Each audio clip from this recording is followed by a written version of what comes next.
तरीकों से नस्ल, धर्म, राष्ट्रीयता और लिंग के आधार पर कई तरीकों से हमने दुनिया को बांट रखा है। तो आपके मन में अगर ये चीज़ें बैठ गई हैं और फिर आप आध्यात्मिकता की चाह कर रहे हैं, तो मैं आपको भरोसा दिलाता हूं कि आप कहीं नहीं पहुंचेंगे, क्योंकि आध्यात्मिक प्रक्रिया का मतलब है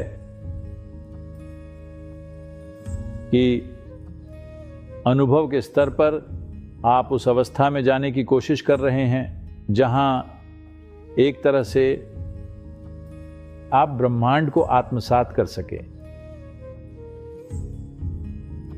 अगर आप इसे टुकड़ों में बांटते हैं और फिर इसे पाने की कोशिश करते हैं तो ये नहीं होने वाला है, चाहे कुछ भी हो जाए। ज्यादा कोशिश करने से भी ये नहीं होगा।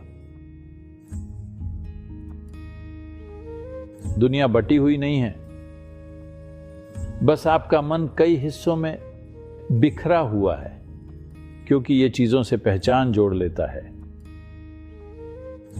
किसी के लिए ईंट और कंक्रीट का ढेर सब कुछ हो सकता है, किसी के लिए कोई दूसरा इंसान सब कुछ हो सकता है,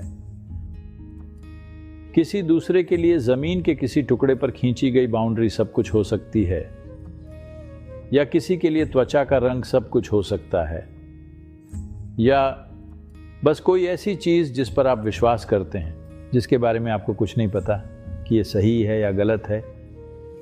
किसी के लिए वो सब कुछ हो सकता है।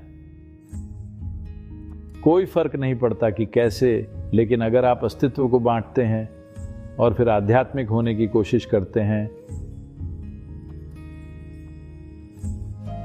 तो ये ऐसा है जैसे आप अपने कार के चारों पहियों को अलग कर उसे चलाना चाहें।